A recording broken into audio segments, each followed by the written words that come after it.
Hi, I'm Chris Sarandon, and welcome to Cooking by Heart,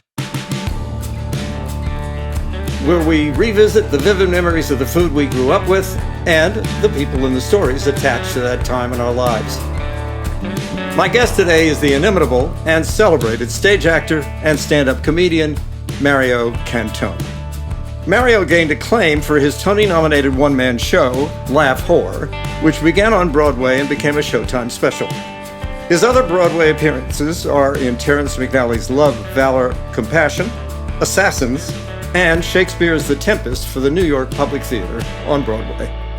On television, I'm sure you know him from Sex and the City on HBO and its reboot And Just Like That. He's performed his stand-up comedy at Carnegie Hall, Gotham Comedy, and at the legendary Cafe Carlyle. He makes or has made regular appearances on David Letterman, Jimmy Fallon, Oprah, The Today Show, and appears regularly on The View, as well as being a guest host and commentator on Turner Classic Movies, for which I envy him tremendously.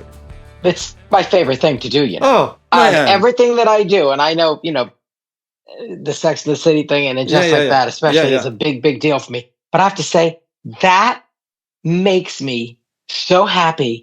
It's ridiculous. If I wormed my way into that station, I mean, I got to know Ben Mankiewicz, who was a fan of mine, luckily, and then I tweeted him back, and then I met the talent coordinator, and I got in there. I mean, if I had handled my career the way I handled that, I'd be a superstar. But instead, I climbed my way to the middle, and I stayed there. But yeah, I loved her, and I just got back from the Turner Classic Film Festival. I had a blast. I did it 3 years in a row. Well, I did it the year before COVID shut down, and then I did it the last 2 years too. And this year was great. I did Hairspray opening night. The movie Hairspray. We did that opening night. And I interviewed Ricky Lake, and then I presented The Old Maid, the Betty Davis movie, by myself. When I just went off and did Betty Davis for 10 minutes. Oh my God! It was great. And then I did East of Eden with Eddie Muller, and I did Butterfield 8. With Ben. Ben Mankiewicz picked that one, and because he always lets me pick all the movies that I do on television with him. So I was like, well, let Ben pick something, and he picked Butterfield 8, and I gave him such shit about it in front of the audience. I just railed him. I was like, really? What? How? Because it's a terrible movie. It's a terrible movie. Yeah, but, I mean, it's known for her performance in the movie, Liz Taylor's performance in the movie, but the movie itself is junk. Oh God, it's bad. Yeah, but it was fun. And last year I interviewed Gene Kelly's widow, and one year I interviewed beautiful Jennifer Grant, Cary Grant's daughter. I live for this. But this year I'm doing a Mother's Day marathon with Ben Mankiewicz on Sunday, Mother's Day, and then I'm doing 2 movies a week on every Tuesday night, 5 Tuesdays in a row in October. So that's any particular genre? The Tuesday night it's shows? Always horror in October. Always horror in October, but I go off the grid a little bit. It's suspense, thriller. It's called Creepy Cinema. We did it. This is the 3rd October in a row that we've done it. So it's a thrill. It's favorite horror movie of all time. It's and I haven't shown it yet because they haven't gotten the rights yet. Probably Carrie. Really? Yeah, I mean, you can't get better than those 2 performances, either Sissy Spacek and Piper Laurie. Piper Laurie, who thought she was doing a comedy when she did it, she's so genius in it. Really? She's that religious Margaret White, and she's that scene which is like, I should have killed myself the first time he put it in me. And he came at me with his hands all over me, and his roundhouse whiskey breath, and I loved it. I mean, she's just, it's brilliant. William Catt, John Travolta, Nancy Allen, who I'm a big fan of, and she actually wrote me a letter after I showed Blowout, and I said, call me, and we spoke for a while. And then John Travolta wrote me a letter after I showed Blowout. I always do a night with De Palma and Hitchcock. So I did. Right. I did. First year was De Palma. It was Blowout and Psycho, and last year was Obsession and Rope. Oh. And this year it's going to be Dressed to Kill, because we finally got the rights. Right. Another one with Nancy Allen, and Shadow of a Doubt. And can I make a suggestion? Sure. Do you remember Nick Rogue's Don't Look Now? I saw it. Yeah, I almost showed it last year. The one with the Donald Sutherland. Donald Sutherland and Julie Christie. Yeah, and it's a lot of nudity and very strange and creepy. Yeah, Very. I could have showed that last year and it would have been a TCM premiere, but I went another way. I sound like a casting person. I'm sorry, Chris. You were great, but we went another way. But but yeah, I did watch it, and I'd like to show it sometime. I remember seeing it in the theater, and I didn't know what to expect. Yeah, and it's just oh man, it still bothers me when I think about it. Yeah, it's good. Julie Christie, it's very good. One of the first things we always talk about is provenance, where we're from. And yours, very specifically, I think is important just in terms of your family. You moved a couple of times. Tell me where you were born, where you moved after a little bit. So I was born at the Beth Israel Hospital in Boston, Massachusetts. Oh. Yeah. And we were living in Everett, Massachusetts. I didn't know my grandparents at all, except my mother's mother was alive for 2 weeks. I was born December 9th, and then she died December 25th. She died Christmas Day. She made the meatballs. She made the sauce and the meatballs, or they called it gravy. And she went to lay down and take a nap, and she died. So they were probably screaming and caring. Yeah. He's dead. I mean, you know how they are at the wakes and the funerals. How old was she? I think she was, I don't know. She got to be like 70. She was not old. Relatively young, right. Even they all look much older than they would now. It's very strange. But she died and I didn't know her. So I didn't know my grandparents. So my Aunt Jo was the one that really encouraged me to cook. My mother did not like me cooking. Like when she would go out to play cards, I would bake. Or she went away to Vegas or Atlantic City, which is the only trip she ever took. She never went to Italy. The Italians didn't travel. So Italian Americans. So I would sneak bake. I would bake and she'd find a drop of flour behind the toaster oven and scream at me because I was baking. Really? I mean, what am I? I'm not having a keg party and breaking coffee tables with a gang of men. Right. I'm just fucking baking. I mean, stop baking was going to make me gay. It's really? It's not in the baking soda. Yeah, it did. But I love to bake. Wait, now you started baking when you were young? How old? Yeah, I love to bake. I love to bake. I love to cook. I love to cook. But I started baking when I was young. I bake now. I have a banana bread that I sell to a coffee shop on 19th and 9th Avenue, Stone Street Coffee. My friend David Oz owns it. Yeah. It's in the storefront to a speakeasy called Bathtub Gin. So I met him 10 years ago and I said, I bake, and he tasted it and he was like, this is delicious. I said, so I bake it for the coffee shop once in a while. I haven't in a while because I do have a career, Chris.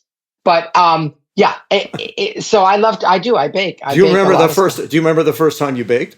Yeah, I think they were called, this woman named Jackie Witten, who was the cafeteria lady that I worked for. She was skinny, bang, gray hair. She smoked Camels. She was how old?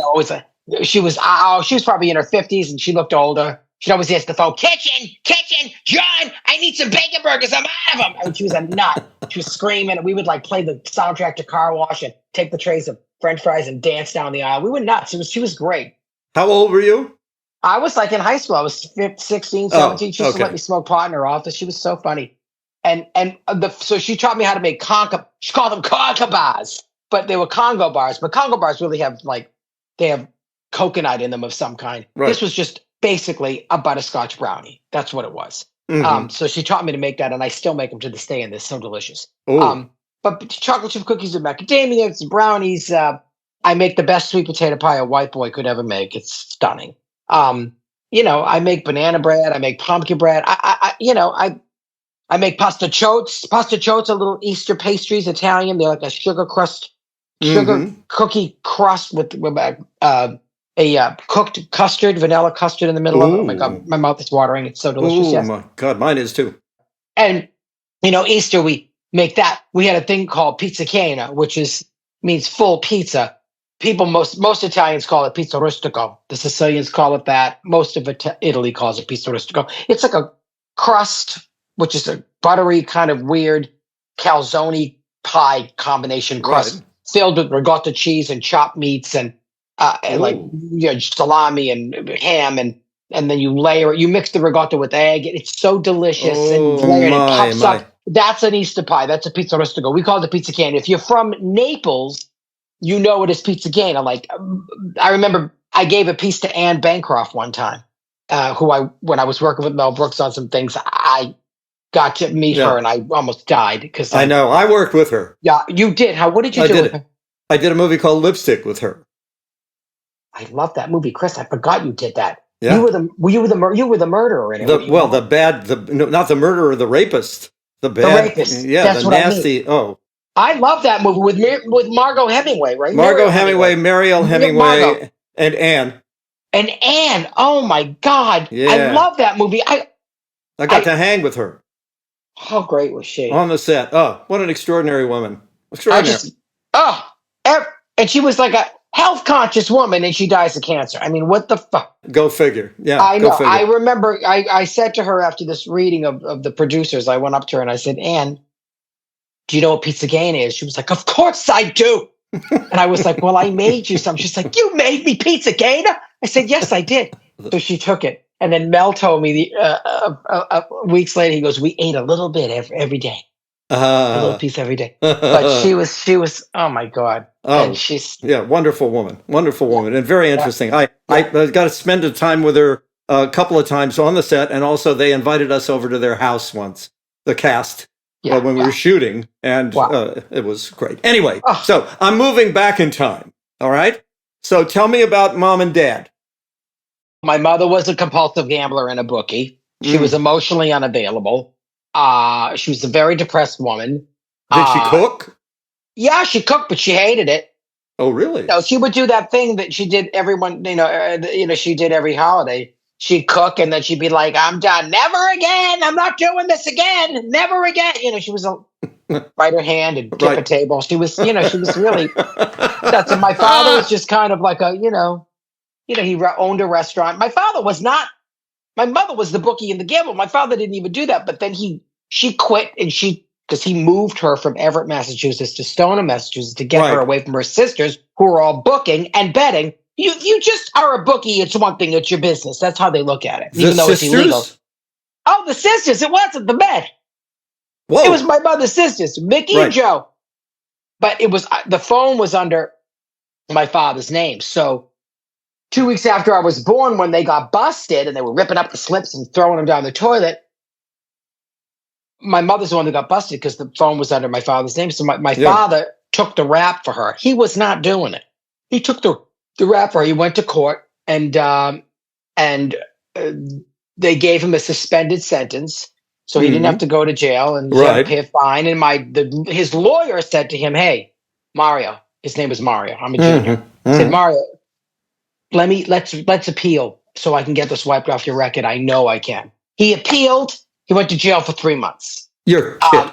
Yeah. And then my father moved them to Stoneham, Massachusetts, which is 15 minutes away. It wasn't that far. Yeah, right. And she stopped booking and she stopped betting. She bet too. They mortgaged the house 2 times because she fucking lost so much money. My father at the time was just owning a restaurant. He owned a building in Boston that had a restaurant in it with his brother Teddy, my uncle Teddy. Was he the heart and soul of the restaurant, or he was just the owner? He was just the owner. It was a shit restaurant. During the day, they had lunch. At night, it was never anything because it was a very dead area.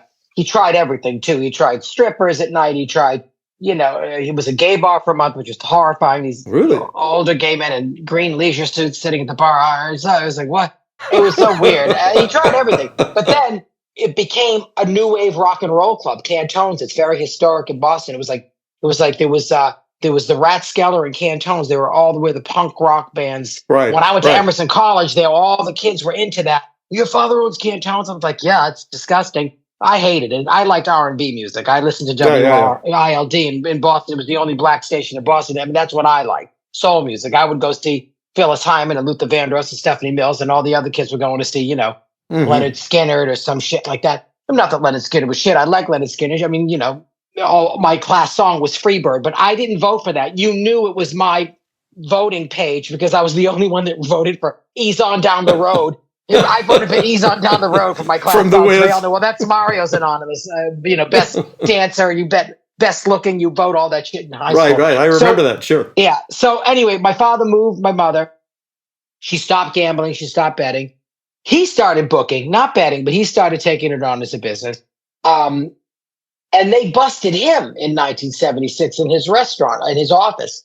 And he went. This is a true story. I found this out the night of his funeral. He went to court. He walked in, and the judge was the lawyer that he had in 1960 that told him to appeal. Right. Yeah. Right. And he dismissed it. And that was it. Wow. Wow. Great story. Now, I'm going to go back. I'm going to go back again because I'm still interested in what it was like around the dinner table. You had siblings, right? Yeah, well, yeah, but it was very split up. My older siblings were pretty much gone. Oh, so they were much older? They were all, yeah, it was like Mary and Camille, Teddy, and then there was a 10-year difference, and then it was me and Joey. And there was a 7-year difference between me and Joey. So we... Yeah, kind of like me and my brother. Yeah. Yeah, so, I would have dinner with my brothers, my brother Teddy. I remember our brother Teddy always setting up the train set for me every Sunday. And then sometimes he couldn't. I was like, why? He was like, because I got to go play football. I'm like, no! You have to set up the train set. But my mother, What was it like around the dinner table? Monday, no, quiet, boring. There was nothing to talk about. It was not tense. It was tense. It was kind of weird. I mean, look, at holidays. You come from a family of talkers. Yeah, but no, not my mother. My mother wasn't a talker. She was a sad woman. Yeah. And my father was kind of, my father had other women, and there was that tension, and Christmas was more lively because we were doing it and we were all together. Marion would come back from New York, and my other sister would come over. Teddy, we'd all come over. So it was a little different. But dinners were sporadic. I mean, we'd go out to dinner. My mother would cook Monday, Wednesdays, and Sundays. She made sauce and meatballs, and so that was that. And Tuesdays and Thursdays, my father would be out. He'd come home late. He was at the bar or whatever he was doing. And I just remember I hated steak. And when she made steak, I wanted a fucking bologna sandwich or peanut butter and jelly, and she'd get pissed off at me. I was like, I don't like this. And I would chew it and wipe my mouth and spit it out. I didn't want fucking steak. And then it was shit steak. It was not even good steak. It's like T-bone shit you got at Star Market, which, it wasn't good. Yeah, and badly prepared? No, I don't know. It was just she broiled. just threw it was broiled. Oh, yeah. Yeah, it's broiled. It's terrible. No. So do you still have that aversion to steak? No, I like a good steak, but I rarely eat beef. I don't eat it too much. Yeah, I don't either. I like it, but I don't do it. I do like pork, though. I'll eat everything. I eat pork.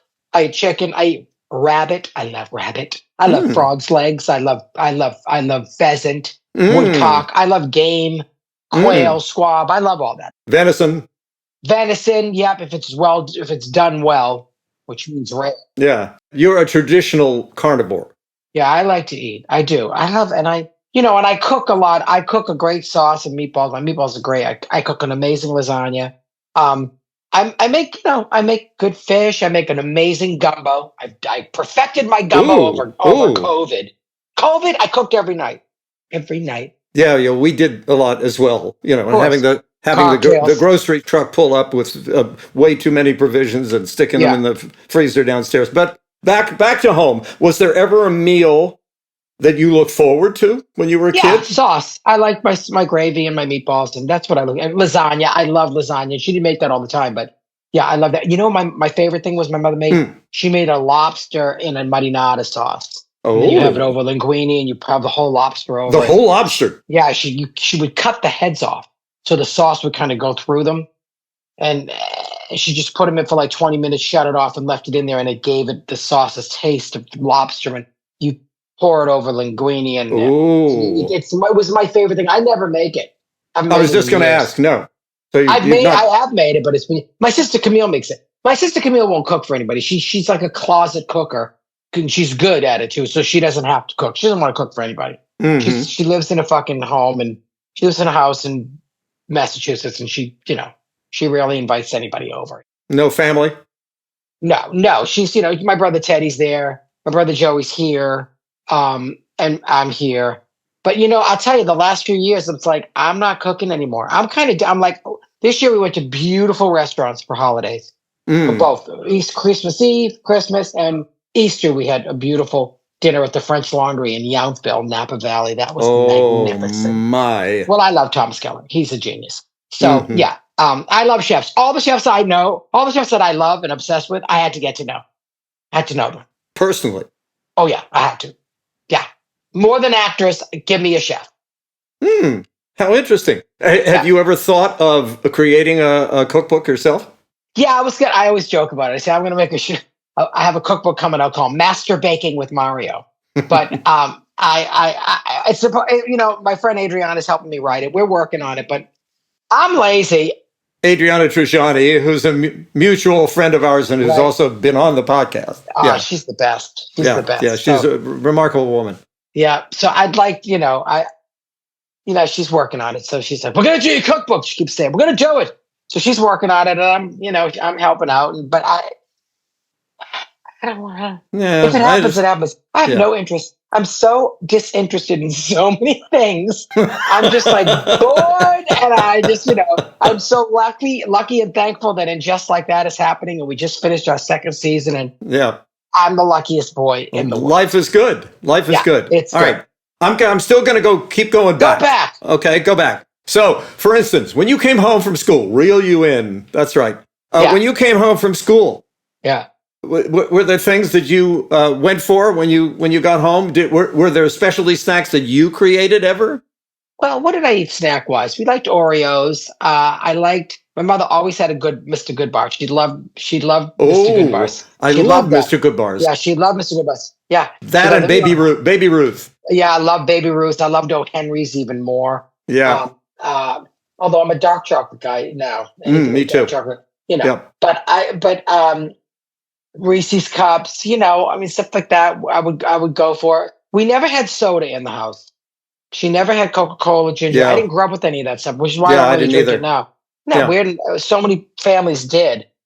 Chocolate milk and a bologna sandwich with mayonnaise. Oh my God, it's my favorite thing. Yeah. I still today. Did you just plain bologna, or did you fry it? No, just bologna and mayonnaise, with mayonnaise. And then if it had cheese on it, I would put mustard. And a tuna fish sandwiches. I love. Italian tuna would squeeze the oil and just mix it simple with mayonnaise. That's it. I didn't want any crunchy celery in it. I like it. Even egg salad. No salt, celery. Pepper, and mayonnaise. That's it. Done. Yeah. I don't want any herbs in it. Give me it. I love eggs. Eggs. My mother would poach me eggs every morning, or scrambled eggs every morning. Every morning. She made me breakfast. My mother made me breakfast. I wasn't a big cereal guy. I love oatmeal. I like Steel Cut. Didn't grow up with Steel Cut. Grew up with Quaker Oats. That's what I eat now too. But I like to. But I make my husband breakfast unless I'm working or I got something to do, which is rare. Mm-hmm. I make him breakfast every morning. Every morning. Every morning. Do you pattern what your mom did for you, or do you make him anything else? I do scrambled eggs. I do poached eggs. I make great pancakes. I don't do pancakes a lot though, but I make them once in a while. I make great pancakes too. Whole grain pancakes. Whole grain, nice. Yeah, whole wheat, buckwheat, a little rye flour. I put a little cornmeal in there for a little bit of a crunch. Oh, that's nice. Oh, they're very good. That sounds like a rye flour and cornmeal and whole wheat flour too. Yeah. Do you use cornmeal or corn flour? I use cornmeal because that gives it a little crunch. The crunch, yeah. Well, I make a great cornbread, and when I make my cornbread, it's like flour, really good ground cornmeal, corn flour, and then cornmeal. So I use three things. It gives it my cornbread's gorgeous. But yeah, I make just regular pancakes, blueberry pancakes, but I've never made a combination like that. That sounds very interesting. I made buckwheat pancakes though, with flour and buckwheat. I like that. Yeah. They're great. And this is from, I think the original recipe was from the Tassajara bread book. Yeah.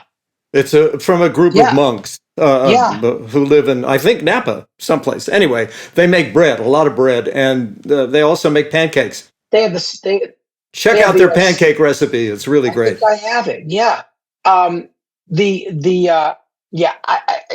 I do. I make him breakfast every morning, and I cooked him dinner every night during COVID. Every night, and he cooks. He's a great cook. He makes beautiful rabbit. He made a boar stew one time that was delicious. Wow, is that where you get this predilection for a game? I don't know where from Jerry. I don't know. We both love it. I mean, my mother never cooked rabbit when we were Italian. My aunt didn't either. But my Aunt Jo is the one that encouraged me to cook. She really, when my mother was sick and dying, she stayed with us for 6 months. My Aunt Jo. She's not like she didn't love her family.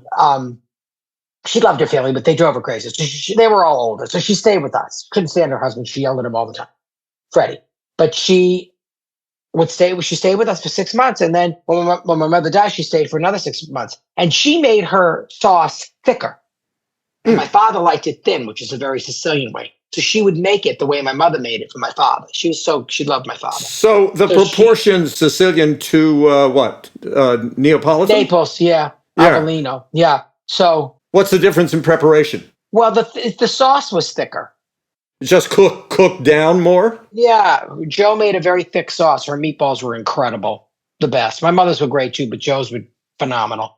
But and they would argue like, Ma never, she would say, no, I didn't make the sauce this thick. Yeah, she did. They would argue that shit. But my father liked it thinner, so my mother made it thinner because his father used to make it thinner. Right. And his father was the cook. His mother died when he was younger. So, Joe would make the sauce the way my father liked it. So she taught me. She that year that she was there, I was in college, but I came home a lot, and she cooked.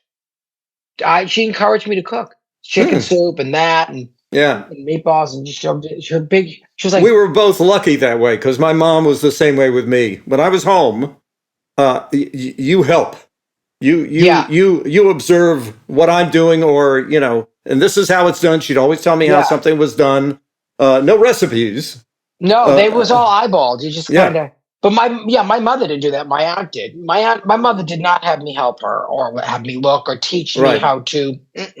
She was like, she just did it. I wanted to stay out of her way anyway because she was fucking scary. So she was moody. So I just stayed out of the way. Okay, so we've covered a bit. Oh, and one of the things that occurred to me when I was reading about you is that one of your first impressions was of Julia Child. It was. And why did you choose her? I don't know. One of my first impressions really was like Ernestine Lily Tomlin. Mm-hmm. This is high school, right? No, there was junior high school, really. Oh. I was doing Edith Ann and Ernestine because Lily Tomlin was a big deal for me. Her and Robert Klein were the reason why I do comedy. So, but someone told me about Julia Child, and I just watched her on PBS, and I learned to do her. And I did her. I did her making a crepe Suzette in my junior high school talent show. Wow. Did anybody know who she was? Oh, God, I killed. I mean, I would get up on the stage and whisper. They'd never seen anything like it. I was like a kid doing impressions, and I used to do Paul Lynde, too. That was another one that I did. I played Harry McAfee, and, I played Harry McAfee in Bye Bye Birdie. Bye Bye Birdie, right. Yeah, he was, so those are the impressions I would do. And then in college, I got into this group called the Emerson Comedy Workshop that Dennis Leary headed up. Right. With Lon Dombrowski and Eddie Brill, and we... You were good friends with Dennis, right? Yes, and one of the first sketches I did was a Julia Child sketch, rolling a joint. What a great idea! Yeah, she ripped a screen out of the window to kind of scrape the pot on, and she said, "All the seeds would just roll down the bottom," So she and I rolled it and got high. Yeah, it was one of those sketches. So I find it interesting too because a couple of people that I've talked to. First, Mike Tucker. Do you know who Michael Tucker is? Actor who was on LA Law. He's a fabulous Italian cook. I have to get you guys together, by the way. Oh, wow. I love it. They have a house in Italy, and Michael is a wonderful cook. He when he was out on LA Law, he actually had a day with her where they cooked together, and they went out to dinner the next evening. It was quite extraordinary. It's a wonderful podcast. At any rate, and Jacques Pepin, who was dear friends with Julia, and talked about her as well. I used to do her when I had this kid show called Steam Pipe Alley, which was on WWOR TV out of Secaucus, New Jersey. It was from 88 to 93. It was a very irreverent children's show. We got away with murder. You could not do what I did on that show. Oh, really? Today. Oh, yeah. And one of the first sketches was a Julia Child thing where I made a Barbie and Ken quiche.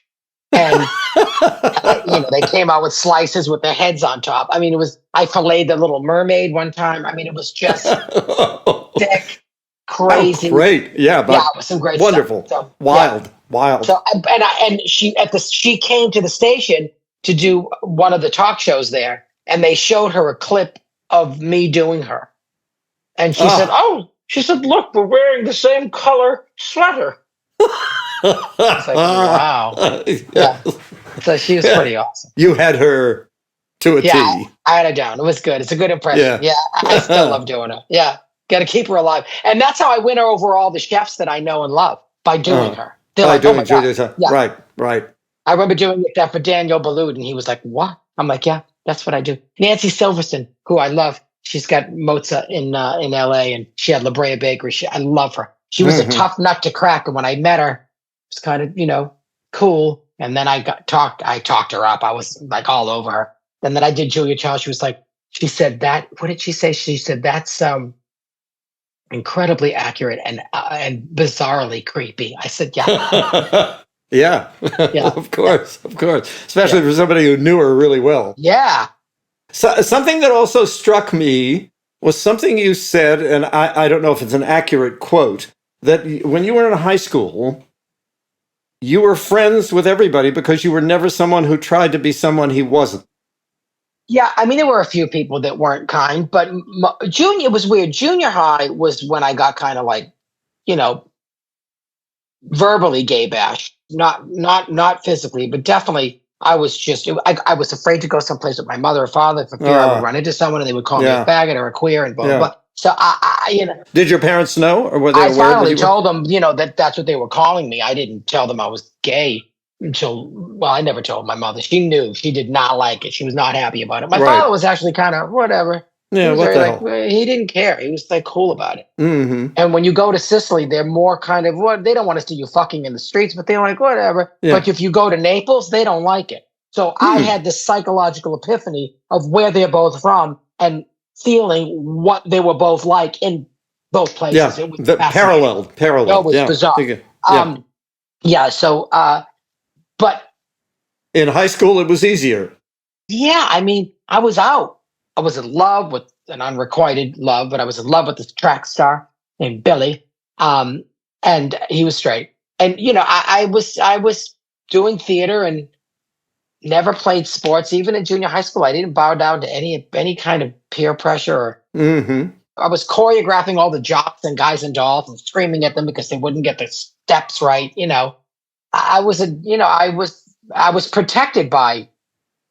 There was a couple of guys that was so tough to me in junior high school, and then by high school, like Stephen Jameson, who was the captain of the football team, he was brutal to me in junior high school. In high school, I humanized myself to him in French class because he was sitting in front of me. He was my protector for the rest of the time. How did you humanize yourself to him? I just said hello and talked to him. Yeah. I had sex with him. No, I didn't humanize myself having sex with him. No, we didn't. Yeah. Unfortunately, but boy, he was so cute.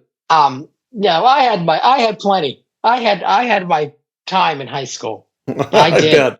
I bet. Fascinating. Oh my God. Yeah. And then Emerson College was, at the time was when I went to Emerson, I graduated. That was the 60% of the school was gay. It was very gay school. Well, it's a very, very arts-oriented school. It is, but it didn't prepare you for what it was like to be gay in the business. It fooled you into thinking it was okay. Thinking everything was going to be like that. Yeah, because when you went to LA, which I did, and it was just like, wow. I had people say, "Don't tell anybody you're gay." I was like, "What?" Oh yeah. Oh, absolutely. I had my agent when I did Dog Day Afternoon. My gay agent told me I probably shouldn't do it. Which you were extraordinary in.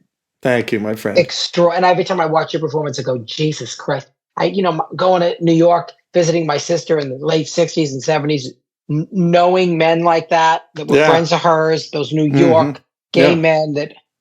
I spent an extraordinary evening. I have a very close friend who I was in Two Gentlemen of Verona with, a guy by the name of Christopher Cox. And Chris was, obviously Chris was gay. And he had an apartment on Hudson Street. And I had no kind of entree into the trans or would-be trans community, people who were hoping to transition or wanted to be. And obviously this is my character, and I wanted some history. And so he and I, one night I made a spaghetti dinner, and he invited some people over. I'll tell you about it in more depth sometime, but it was a remarkable evening. Did you find someone you based it on at that dinner? No, I based the character, on the guy, on the real Ernie Aaron. Yeah. Two Gentlemen of Verona, the musical. Yeah. First of all, it's my husband's favorite musical. Oh, really? He did it in high school, and he directed an incredible production of it at NYU for their main stage, and it was so great. I replaced Raul. You replaced Raul on Broadway because you did it in the park. By the way, no, I didn't do it in the park. I did it on Broadway. No, that's like The Tempest. I didn't do it in the park. I replaced John Pankow and did it on Broadway. Same thing. But what we have in common is I worked with the great Mel Shapiro too. I worked with him twice. What else did you work with him in? Marco Polo sings a solo at the Public. Oh my God. Wasn't Al Pacino in that too? No. Marco Polo was Madeline Kahn, Joel Grey, Sigourney Weaver, Larry Brigman, Ann Jackson. A weird John Guare play. Very strange play. That's what it was. It was John Guare, and it was Madeline Kahn. Right. Yeah. I worked with Madeline Kahn once. I did a reading of Dear World, and it was a year and a half before she died. I played the deaf mute in Dear World. That's how bad I wanted to be in the room. And it was her, Chita Rivera, Audra McDonald, Michael Hall, Alfred Molina.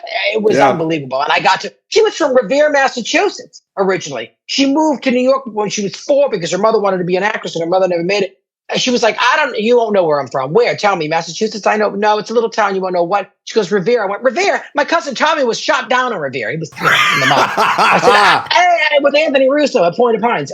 I know, Revere. Yeah. But she was, I loved her. She was one of the unique, totally unique. I mean, I can't think of anybody like Madeline. And I had such a great time working with her because she was so transparent in her emotional life, and at the same time was so brilliantly. She was smart. She was really smart. She was a brilliant woman. I just sit down to her next to her and go, "Hi, genius." I mean, I remember it was the 75th anniversary of Warner Brothers, so this is 25 years ago because it's 100 this year. And I went to the Lowe Cinema on 66th Street near Lincoln Center. They were doing one theater there every day. They were doing a decade, 5 films from each decade of Warner Brothers on the big screen. And I went to see Blazing Saddles. And I told her before, I said, I'm going to see your picture tonight. She goes, what picture? I said, I'm going to see Blazing Saddles. It's 75th anniversary. Warner Brothers is showing that and The Exorcist I stayed for. So I went, and the next day I said, I want you to know something. I said, your name came up on the screen and you got applause. I said, and after your number, I'm tired, you got applause. You need to know this. And I got to know her husband, and I did the Madeline Kahn Ovarian Cancer Foundation benefit every year at Caroline's when they would do it. And John was a lovely guy, her husband. But anyway, Mel Shapiro, I auditioned for Taming of the Shrew, and it was with Allison Janney. It was her first Shakespearean production. She had just finished the West Wing pilot. It hadn't been picked up yet. And J.O. Sanders, and I played Grumio. I hated doing The Tempest. I got the worst reviews, and it was not a comedy, even though it's in that category. And those jokes are 400 years old. You make them fucking funny. I was the most. I had a couple of nights where I got some laughs, but I was frustrated. I got horrible reviews. They basically called me and Robbie Lehman, who was Trinculo, my buddy, 2 screaming queens, which you can't do that anymore, by the way. But we were like fag bashed by gay critics. It was like, really? Oh, it was awful. They're crazy. So, but I auditioned for Taming of the Shrew, and he hired me. And I said to him, Mel, why did you hire me for this? He was like, well, you just did Tempest, and I loved your audition. I said, didn't you read my reviews? He was like, no, I don't read them. But I had the greatest time with him. It was one of the last things he directed in New York. I got to work with Mel Shapiro. That's all I say to myself. Because he did it. It was a great production and fun, and I actually had a great time and got laughs. So, I had a good time with him too. I bet you did. Marco Polo Sings a Solo was not really a fun show to do because there were constant changes. I'll tell you stories about that as well sometime.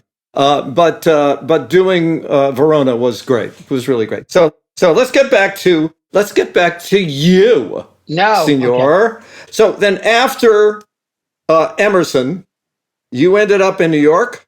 No, I went to LA for 9 months. I had no agent, no car. And just what the hell? I'll see what happens. I would walk up to the Comedy Store and audition and do some sets, and I never passed. I did a little one-man show in a theater on Pico called the Carpet Company Arena Stage. It used to be a carpet store, and it was this Jewish husband and wife owned it. They were so nice, and they let me do my show. And I mean, I enjoyed LA. It was all right. I don't mind going back there. I hated it for a while, I guess, like all New Yorkers have to hate it. Yeah, But I right, do exactly. enjoy going there and working. And I was just there, yeah,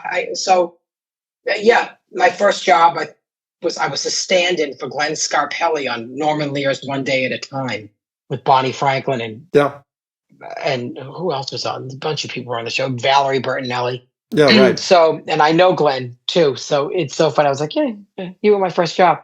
But yeah, But then you came back to New York and went to what? New York. Odd jobs for a while? I sold chocolate truffles at the Trump Tower at the same company that I sold them for at the Beverly Center when I lived there, when I was in LA before. So it was a connection. So I sold chocolate truffles, and I used to do like impressions.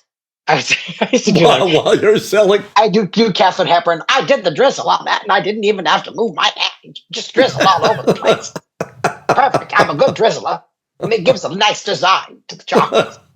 And people were like, what? Yeah. And I would do Julia Child. This is a lovely chocolate macadamia nut truffle that has dark chocolate. You can get it in milk chocolate, too. I prefer the dark.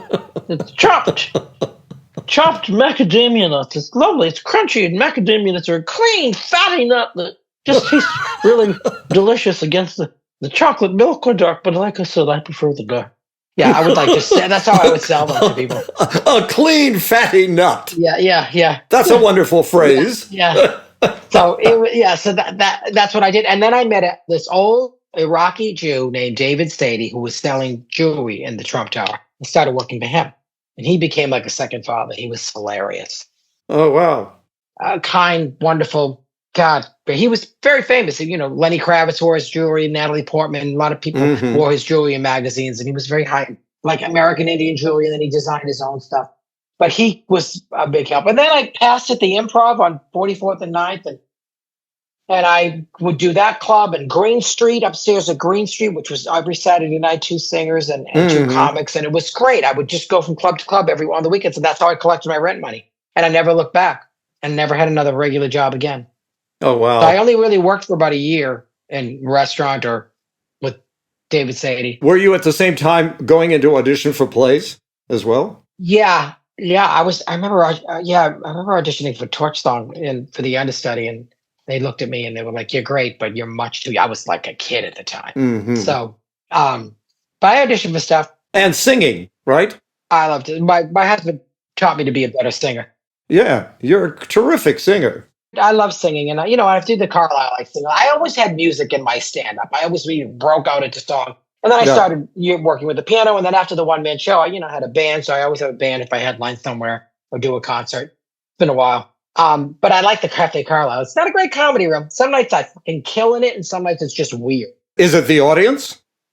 I don't know. Maybe it's me, the audience. I don't know. I don't know what it is. Expectation has so much to do with, response. But I love playing it at the same time. It's a challenge, and I get to have my band. And I don't usually like small clubs like that, but I do like that room. I'll do it again sometime. To me, one of the great sort of interesting and unknown elements of your career is that you have done dramatic roles in plays. You've done musicals, Assassins. Talk about drama and music. Yeah, I got those monologues playing Sam Bick. But I sang in it, but I sang very low and gruff. I wasn't singing in a tenor voice. I wasn't really singing the way I sang. But that was that was amazing. Doing Love, Valor, Compassion, replacing Nathan Lane was like, was the thrill of my life, and getting Nathan's blessing and working with Joe Mantello. Joe directed 3 out of the 5 Broadway shows that I've done. Wow. So I love doing theater. It's exhausting. Very, yeah. It's I think many of our listeners right don't really have an appreciation, or possibly don't have an appreciation for what it's like to do 8 shows a week, particularly if you're in a musical and you have to sing as well as. That's all you worry about is your voice. Oh, it's like being a highly tuned athlete who has to stay in training all the time. You can't go out at night. You can't. And when I did my one-man show, it's me. It's all me. There you go. It was like 7 shows a week, 6 shows a week, 7 shows a week. That's how we did it. But now it's like, if I ever did another one, I was like, can I just do 5? I could do 6, but can I just do 5? I mean, I can't I'll imagine. get through it. It's just, I don't want to miss it. I mean, I have another one up my sleeve. I wouldn't mind doing it, but I'm not going to go after it either. If someone wants me to do it, I'm like, come get me. Otherwise, I'm like, do you have material that you think you could use to put together for I a do. one-man I mean, show? it's basically the show I do at the Carlisle that I could do. Mm-hmm. You know, and you zhuzh it up with production. Right, and there's musical right. numbers. You know, it's not just stand-up. Right. You know. And Jerry writes the music to it. He does write all the original. Yeah, when it's an original song, he wrote a brilliant Bruce Springsteen thing. He wrote a really funny Liza thing. He wrote the Liza one for Laugh For too, and he wrote the Judy Garland song for Laugh For. Him and Harold Lubin, who passed away, they wrote that. Jerry wrote the title song for Laugh For, and then he wrote a really funny new Liza thing that I do called Rewrite History, and a great Springsteen parody called Pam, My Non-Stick Girl. That's hilarious and brilliant and filthy and so good. Yeah. So yeah, that's great. We'll see. You know, who knows? All right. I will conclude our conversation with a final question that I ask everybody. What? If there's one food memory you have from your childhood that brings back a time in your life that's vivid to you and that stands out as, oh yeah, I remember this particular meal or something that I looked forward to or something that I just reveled in. You know, look, there's a few, like my cousin Tommy, the one that was killed in Revere, he used to do Christmas and Christmas Eve for like 50 people, bake stuffed lobsters. And I mean, it was everything. He was amazing what he did. Mm-hmm. That was a strong memory. But going over his mother, it was Jo, my aunt, I would go over her house on Easter and I would have that pizza gaina, that ricotta pie. That was a big memory because my mother didn't make that. She did. So that's a memory. And being over there was very lively. And look, it was a lively family. It was just, you know, I'm just saying when I was alone with my mother and my brother at dinner with my father, or my father was out that night and it was just us, it was quiet. We weren't talk. Yeah. So, but the memory was, I think, my Aunt Jo more than anything, and the pizza gaina and going over there. Do you have a recipe for that? Yes, I make it. Oh, I didn't make it this Easter, but I make it. Oh, I make it. It's a pain in the ass. And I make a spinach version. Of it too. Ooh. It's delicious. All right. I'm going to get that recipe from you because I ask all my guests provide a recipe for the website. Oh my God. It's fucking involved. It's a project. All right. That's fine. What you want. That's fine. Mario Cantone. I can't tell you how much I thank you for this wonderful conversation. I thank you too. And for being on Cooking by Heart. Okay. All right, my friend. Buddy. Thank you.